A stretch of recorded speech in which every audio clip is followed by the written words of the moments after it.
dia, irmãos. Paz seja convosco. Continuando nosso estudo na Palavra de Deus, agora aqui no capítulo 6 de Timóteo, finalizando essa carta de Paulo a Timóteo, essa primeira carta de Paulo a Timóteo, capítulo 6, versículo 1 e 2, resumidamente, diz assim: todos os servos que estão debaixo de julgo considerem dignos de honra o próprio Senhor. Ensina e recomenda essas coisas. Todos os servos que estão debaixo de julgo, honre aos seus senhores. É uma coisa curiosa nessa passagem, porque ela demonstra claramente o que o Evangelho não é no mundo. Por que é importante entender isso? Porque o Evangelho tem sido instrumentalizado para muitas coisas que não têm a ver com a sua mensagem. Passagens como essa dão a entender claramente isso. Porque é uma passagem que justamente fala para que os servos, ou seja, os escravos, havia escravidão na época que foi escrito isso, honre ao seu senhor, ou seja, honra a pessoa que tem, por assim dizer, a outra ponta da corrente nas mãos, na qual ela é escrava. Uma coisa assim, hoje em dia seria uma coisa completamente fora do politicamente correto, mas o Evangelho é o que é, sempre foi o que é. E a sua esfera sempre foi a esfera espiritual. Na palavra de Deus, as condições sociais, as condições gerais da existência humana importam um pouco quando essas condições são existencializadas, são vividas segundo as normas do Evangelho, que as faz transcender interiormente. Paulo já havia dito anteriormente que aquele que é escravo é livre em Cristo. E aquele que é o senhor do escravo é escravo de Cristo, que tem um senhor sobre si no céu. Na esfera espiritual, as contingências sociais, as condições de classe pouco importam. Isso o Evangelho não é. Mas aí vem a pergunta que não quer calar. Então o Evangelho tem alguma coisa a ver com justiça social, com retidão em relação às coisas do mundo? O Evangelho é o que ele é na esfera espiritual. Entendamos isso primeiro. Em segundo lugar, entendamos o Evangelho como o Evangelho do reino de Deus, um padrão de mensagem de vida que é sujeita às normas gerais do reino de Deus, que abrange muito mais do que aquilo que a igreja alcança em sua ação. E o Evangelho tem feito o seu caminho no mundo a despeito do próprio alcance da igreja. Porque se no primeiro momento não havia uma mensagem clara contra a escravidão, por outro lado, o reino de Deus fazendo o seu caminho no mundo levou à libertação dos escravos. E se alguém tiver curiosidade de ler como foi o caminho para a abolição da escravatura no mundo, vão ver que ele foi baseado no Evangelho. Vão ver que os abolicionistas eram cristãos que acreditavam que todos os homens foram criados iguais perante Deus, e a partir daí não deveria haver escravidão. Aquilo que decorre do Evangelho renova o mundo, mas renova de maneira natural e em um processo, sem que necessariamente a igreja seja subversiva, porque o Evangelho não é um Evangelho de subversão nesse sentido. Existe uma subversão do Evangelho? Existe, mas existe na esfera da pureza, na esfera da mansidão, na esfera da bondade. É nessa esfera que o Evangelho é subversivo, segundo aquilo que são as maldades do homem, de modo que renovando o coração do homem, o mundo também é renovado no processo. É assim que tem sido. E é assim que o mundo tem sido salgado pelo sal do Evangelho. A ordem social tem sido mudada pelo Evangelho, mas num processo. Agora, por exemplo, já não temos escravos e senhores. A maior prova disso é esse processo. Já não temos mais escravos e senhores para essa passagem. Mas o que temos ainda é o quê? Patrões e empregadores, é a referência mais próxima. E essa passagem resultaria, no caso, para que trabalhássemos com amor e tivéssemos consideração com nossos empregadores, que é, nesse caso, o contrário de uma mensagem marxista, por exemplo, que prega praticamente assim a subversão e a guerra de uma classe social em relação à outra. O Evangelho, por outro lado, tende à mansidão. E com a mansidão e com a sua graça, ela faz o seu caminho no mundo, muda o coração do homem e transforma a ordem social no processo. Entendamos isso. Versículo 3 a 10, resumidamente. Se alguém ensina outra doutrina, é enfatuado, nada entende, supondo que a piedade é fonte de lucro. De fato, grande fonte de lucro é a piedade com o contentamento. Tendo sustento e com o que nos vestir, estejamos contentes. Ora, os que querem ficar ricos caem em tentações e ciladas, porque o amor ao dinheiro é a raiz de todos os males. E alguns nessa cobiça se desviaram da fé. Se alguém ensina outra doutrina, é enfatuado. Se alguém ensina outra doutrina, que não é aquela que está expressa na Bíblia, na palavra de Deus, se alguém ensina outra coisa que não é isso, é enfatuado. Já está achando que a sua mensagem está para além dos cânones sagrados da palavra de Deus. Já está achando no seu orgulho, na sua altivez, que a sua palavra pessoal é tão autoritativa quanto a palavra de Deus. E geralmente, hoje em dia, pessoas que estão distorcendo a palavra de Deus estão colocando a sua própria palavra acima dela. Muitas vezes, assim, quebrando a autoridade da Bíblia, muitas vezes questionando a autoridade das Escrituras como palavra de Deus, questionando os processos de canonicidade, inventando histórias a respeito do processo pelo qual a palavra de Deus foi, assim, por assim dizer, canonizada. Porque, como já disse antes, esse processo já estava acontecendo na época dos apóstolos. Não é um processo que aconteceu agora, recente. É um processo que já se fechou antigo. Então, se alguém ensina outra doutrina que não se conforma com as santas palavras das Escrituras, é alguém enfatuado. Lembremos disso, como já disse antes. Um dos aspectos da grande apostasia, a qual estamos vivendo nos últimos dias, revela-se justamente nesse ponto, em desvios doutrinários. Portanto, toda vigilância com relação a isso. Toda vigilância com aquilo que você ouve, com aquilo que você escuta e com aquilo que você traz para a tua vida como padrão doutrinário. É enfatuado porque é orgulhoso, tem amor por questões mundanas, orgulha-se em questões mundanas e coloca muitas vezes essas pessoas que pregam heresias, as questões humanas acima da questão doutrinária, questões de justiça social, como eu já falei antes, questões atuais de minorias e tudo mais, geralmente relacionado a um pensamento marxista, ao politicamente correto. Hoje em dia, muito disso tem desviado as pessoas da doutrina cristã e, num processo, tem composto com a grande apostasia. Muita vigilância com tudo isso, como já disse antes.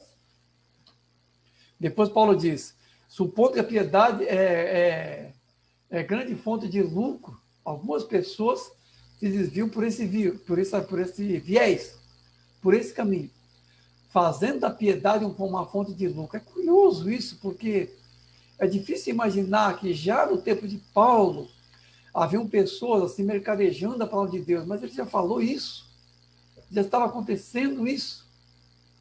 E hoje em dia nós temos a teologia da prosperidade, que é a doutrina de Balaão, que é a doutrina do ministério mercenário, do ministério que vende a palavra de Deus, que mercadeja a palavra de Deus a quem puder pagar mais. Muitas vezes acomodando a mensagem. Eu vou mencionar novamente, já mencionei, já vou mencionar de novo. O Evangelho da Nova Era. Eu não sei se é o Evangelho da Nova Era ou é um livro sobre a teologia da prosperidade propriamente dita, mas é um livro de Ricardo Gondim, que falava de um processo da fundação de uma igreja nos Estados Unidos, uma igreja chamada Willow Creek. Willow Creek é a ravina do salgueiro, né? O salgueiro é aquela planta que tem no Brasil, que ali é o Willow Creek. Essa igreja, quando ela foi fundada, as pessoas que iam fundá-la na região mais rica de Beverly Hills. E fizeram literalmente uma pesquisa de mercado para ver que tipo de igreja iriam fundar. E perceberam que a mensagem mais palatável para os ricos, famosos e bonitos de Beverly Hills era uma mensagem mais amena, com temas assim que falavam mais de uma realização pessoal, supra-sumo da teologia da prosperidade, enfim. E pregaram isso. E está lá a igreja de Willow Creek, até hoje, pregando o evangelho da prosperidade para ricos, ou seja, para os ricos, uma mensagem amena. Para os pobres, aí sim o evangelho é o evangelho mesmo, com toda a sua rigidez, com todas as suas normas de santidade. Mas para os ricos, não. Vamos dar uma aliviada para ele. O evangelho da prosperidade tem esse viés de acomodação, de uma certa maciez própria para pessoas ricas, que vão enfatizar a bênção material, que vão enfatizar que quem é rico é abençoado por Deus, que quem é pobre é porque não achou ainda o caminho da prosperidade, e por aí vai. Esse é o teor de desvio do evangelho da prosperidade. E pastores que pregam esse evangelho enriquecem, e são milionários, e têm bons carros, e têm uma boa vida. Pessoas que fazem o evangelho por ponto de lucro. Fazem da piedade um ponto de lucro. Infelizmente é isso.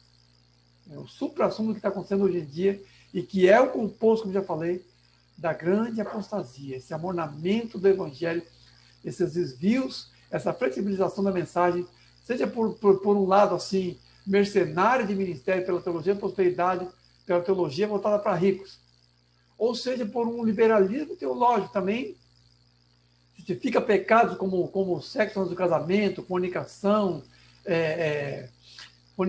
homossexualismo, formas de homossexualidade, casamento gay, enfim. Essas são as normas pelas quais o evangelho tem sido distorcido hoje em dia de diversas maneiras. Mas aqui Paulo está falando especificamente do evangelho como ponto de lucro.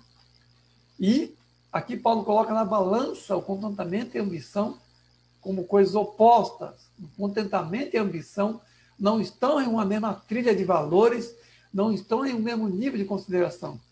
Porque o contentamento é o contentamento naquilo que é o evangelho, com suas renúncias.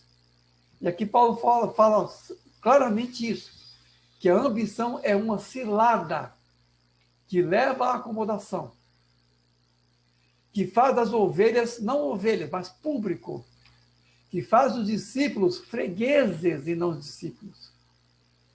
E Jesus sempre pregou contra isso. Jesus nunca acomodou a mensagem ao gosto daquilo que as pessoas queriam e esperavam que ele falasse. Jesus nunca se posicionou nesse sentido.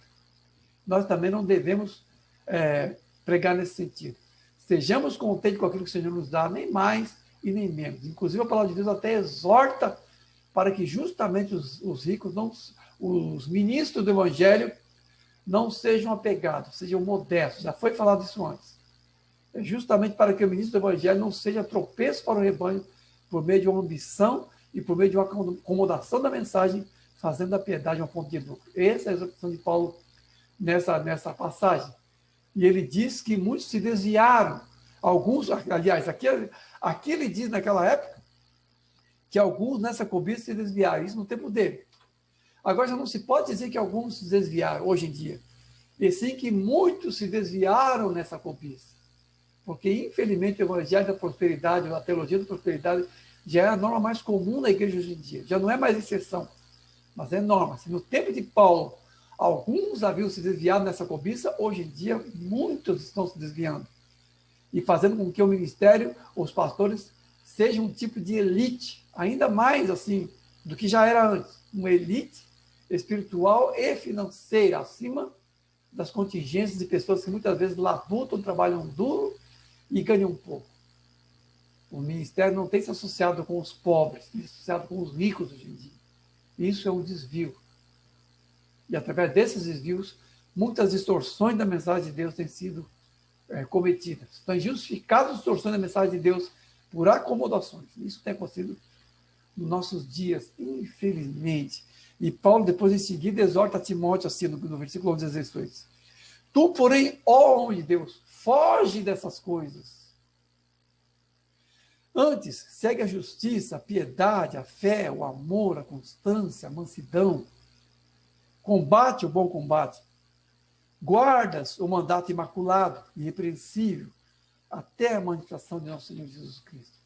Ao contrário do evangelho da prosperidade, ao contrário de toda acomodação, de todo o liberalismo, foge, ó homem de Deus, dessas coisas. Essa é a exortação de Paulo para nós hoje. Homem de Deus, foge dessas coisas. Você é um homem de Deus? Foge dessa acomodação. Foge do liberalismo. Foge da teologia da prosperidade.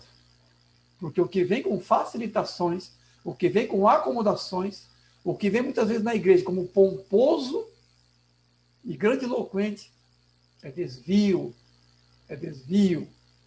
Essas coisas não são composição do Evangelho e delas todo filho de Deus, todo homem de Deus deve fugir. E ao contrário disso, deve seguir a justiça, a piedade, a fé, o amor, a constância, a mansidão, porque essas coisas são o contrário do liberalismo e da teologia da prosperidade. Com certeza quem prega esse tipo de evangelho não é justo, não é piedoso, não é manso, não é constante na fé. Porque se já tem acomodado a mensagem, com certeza não tem sido constante naquilo que a fé é e naquilo que ela exige em termos de renúncia e de perda. Porque se ela se transformou em ganho, se a fé para essas pessoas, para esses pastores mercenários, já se tornou em ganho, ela infelizmente já se desviou ao ponto de se tornar o seu oposto. Porque o evangelho na palavra de Deus é perda e não ganho. O evangelho na palavra de Deus é prejuízo e não lucro. Para as coisas que há no mundo, é isso que o evangelho é, perda e não ganho. Então, se o evangelho já se tornou o oposto do que ele é, então o desvio já está assim completo. Pode-se dizer que os conteúdos da mansidão, da justiça, da piedade verdadeira já foram, de alguma maneira, subjetivadas e distorcidas para que se acomode a uma mensagem assim. Porque o ministro do evangelho, o homem de Deus, tem que ser desapegado do mundo. Tem que ter realmente um coração humilde e desapegado, porque somente esse é um solo fértil para o verdadeiro ministério e para o verdadeiro evangelho. Não existe um outro solo provável onde o evangelho verdadeiro realmente frutifique, que não seja o solo de um coração humilde e desapegado. Por isso que Paulo está advertindo dessa maneira para Timóteo. Para ele fugir disso, e em oposição a isso, seguir a humildade, justiça, a fé. Combate o bom combate. Por que combate o bom combate?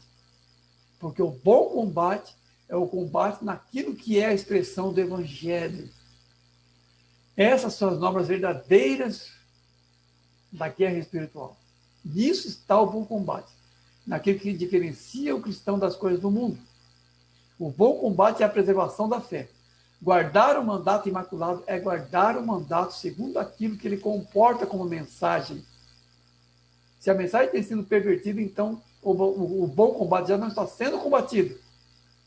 E o mandato já está sendo maculado pelos interesses pessoais, por aquilo que se quer e não por aquilo que se deve ser para Deus.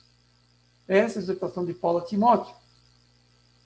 Porque a vitória e a derrota em termos do evangelho é a vitória ou derrota em relação aos conteúdos do evangelho.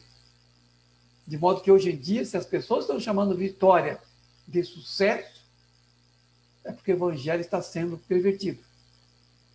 Se igreja abençoada é numérico, o evangelho está sendo distorcido. Se prosperidade, sucesso e números são a expressão da vitória hoje em dia, então o evangelho já não é o que é mais. O evangelho já deixou de ser o que é. Porque os valores verdadeiros do evangelho já foram distorcidos para se tornar justamente o seu oposto. Porque aquilo que se acomoda no mundo e satisfaz a vontade das pessoas já não é mais o evangelho. A exortação de Paulo é isso: guarda o mandato imaculado. No quê? Em seus conteúdos verdadeiros, até a manifestação de nosso Senhor Jesus Cristo. Porque na segunda vinda, essas coisas serão prestadas contas. E serão prestadas contas em seus verdadeiros conteúdos. Guarda imaculado o teu mandato até que o Senhor venha, porque quando ele vier, essas coisas serão pesadas em sua justa balança. E aí teremos a plenitude da vitória naquilo que é de fato a vitória segundo o Evangelho. Na segunda vinda de Cristo, que trará à luz o segredo dos corações. Trará à luz aquilo que realmente está em cada coração. Então, mantenhamos, portanto, pura a nossa consciência segundo os valores do Evangelho com relação a todas essas coisas que para nós são ameaças e desvios e não propostas que devemos aceitar. Depois, no versículo 16 a 17 a 19, resumidamente diz assim: exorta os ricos do presente século a não serem orgulhosos, que pratiquem o bem, sejam generosos e prontos a repartir, a fim de se apossarem da verdadeira vida. Exorta os ricos desse século para que não sejam orgulhosos. Exorta a igreja desse século para que não sejam elitistas, que não achem que a riqueza é um conteúdo do evangelho, porque não é. A riqueza verdadeira, a riqueza falsa, na verdade. A riqueza material não é a riqueza verdadeira no Novo Testamento. Aqui eu quero repetir, novamente quero dizer, que o sentido de riqueza foi ressignificado no Novo Testamento. Se no Antigo Testamento as pessoas abençoadas por Deus, como Abraão, como Jacó, como Isaac, eram prósperas materialmente, se lá no Antigo Testamento a prosperidade material era sinal da bênção de Deus, no Novo Testamento já não é assim mais. O mero fato de nosso Senhor ter tido um berço como um coxo de animais, uma manjedoura, já quer dizer que não. Se os pais de Jesus fizeram sacrifício de 2 rolos, 2 pombinhos lá no templo, era sacrifício de pobre. O Senhor Jesus nasceu num lar pobre, foi pobre a vida inteira. Quando ele chega ali no poço e conversa com o samaritano, ele está cansado da viagem. Por que ele está cansado da viagem? Porque ele fez a pé aquela viagem. Não fez de carro, nem de burro, nem de ônibus, nem de avião. Fez a pé. Então o Senhor Jesus vivia na condição de pobre, foi pobre o tempo todo. Os apóstolos, a maioria, eram pobres e humildes. E o evangelho se propagou nesse meio. A riqueza não compôs nada com aquilo que o evangelho tinha como mensagem e como proposta de vida. Não entrou em ponto algum. Pessoas ricas aceitaram o evangelho. Amém. Jesus pregou para ricos, como Lázaro, como Nicodemos, como Zaqueu. Tinha discípulos ricos também. Mas a mensagem do evangelho não tinha nada sobre isso, naquele sentido que era comum no Antigo Testamento. É bênção a riqueza? Depende. Pode ser sim. Não é que não pode ser. Mas depende. Porque aqui a exortação de Paulo é o quê? Que os ricos não sejam orgulhosos. Portanto, uma igreja não pode nem deveria jamais ser elitista, igreja nenhuma, certo? E que os ricos pratiquem o bem e sejam generosos, ou seja, os ricos sejam desapegados da riqueza. Que os ricos desse mundo, que os ricos, segundo este mundo, ricos de dinheiro, que é essa definição desse mundo de riqueza, nessa definição, devem ser o quê? Humildes e generosos. Ou seja, eles devem ser ricos, mas a riqueza não deve significar para eles o que significa no mundo. Deve significar para eles ocasião de ajudar e de fazer o bem. Para quê? Para que aí sim, no segundo momento, se apossem da verdadeira riqueza, que são as riquezas do reino dos céus, que são as riquezas de Cristo, que são as riquezas espirituais e que em ponto algum toca com a riqueza desse mundo. E que em ponto algum depende ou faz depender das riquezas desse mundo. Não tem nada com esse mundo, nem com seus conceitos de riqueza. As riquezas espirituais são uma outra coisa. São de uma outra dimensão e de outros valores. A generosidade e o desapego são riquezas do reino dos céus. A própria prática da humildade, os frutos do Espírito são uma verdadeira riqueza. Se nós não entendermos isso, o que temos de riqueza é a própria riqueza espiritual de viver o Evangelho e da graça que aí advém, nós entendemos isso, nós não entenderemos o coração da mensagem do Evangelho.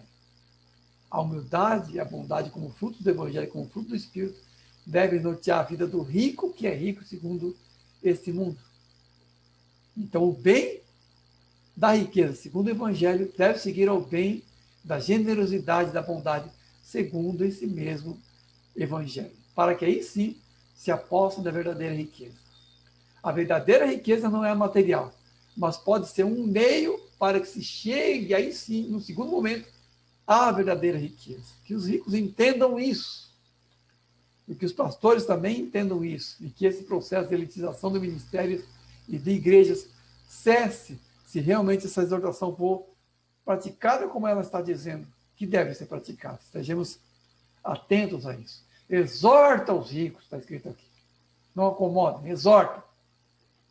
Para que não sejam assim orgulhosos e que usem a riqueza como meio de bênção. É assim que se deve usar, tá? Versículo 20 a 21, terminando essa carta de Timóteo, na verdade, tá? E tu, ó Timóteo, Guarda o que te foi confiado, evitando falatórios inúteis e profanos. E as contradições do saber ou da ciência, né? Como falsamente eles chamam. A graça seja convosco. Guarda o que te foi confiado. Guarda a palavra assim como você recebeu. Porque se há uma dispensação de Deus, haverá por certo uma prestação de contas. Isso é mais grave para líderes, mas virá sim sobre todos nós, segundo aquilo que temos recebido e aprendido do Evangelho. Todos nós prestaremos conta disso. Depois ele fala assim: evita os falatórios inúteis e profanos e as contradições do saber, outra tradição diz, da falsamente chamada ciência. De novo aqui mencionado o gnosticismo, porque a palavra gnose vem de conhecimento, o grego gnose é conhecimento, que é aquela doutrina que acreditava em emanações, que acreditava que o ser humano estava preso na carne por uma emanação que tentou que criou um mundo físico, e que através de conhecimentos secretos as pessoas iam ascendendo espiritualmente. Esse é o gnosticismo, como já falamos antes. E Paulo fala para que Timóteo evite essa doutrina, essa heresia, esse conhecimento secreto, essa heresia que havia no tempo dele. Há hoje em dia, como já disse antes, mas há em grupos assim, como Conscienciologia, que tem aqui em Foz do Iguaçu, e doutrinas espíritas e esotéricas de maneira geral, de sociedades secretas e tudo mais. Tem influência do gnosticismo ou tem doutrinas do tipo do gnosticismo, teosofia, esoterismo, de toda sorte. O ocultismo, de maneira geral, tem doutrinas gnósticas dentro de si. Mas nós devemos fugir de tudo isso e preservar e guardar a sã doutrina. Por quê? Porque aquilo que é a responsabilidade dos líderes é também vigília para as ovelhas. Então, que todos nós sejamos vigilantes com relação a essas coisas, guardando realmente o mandato imaculado em todos os níveis, para que o Senhor, em sua vida, realmente nos ache sóbrios e fiéis em tudo. Não apenas na nossa vida espiritual, mas também na vigilância com relação ao Evangelho e sua mensagem. Amém? Deus abençoe, irmãos.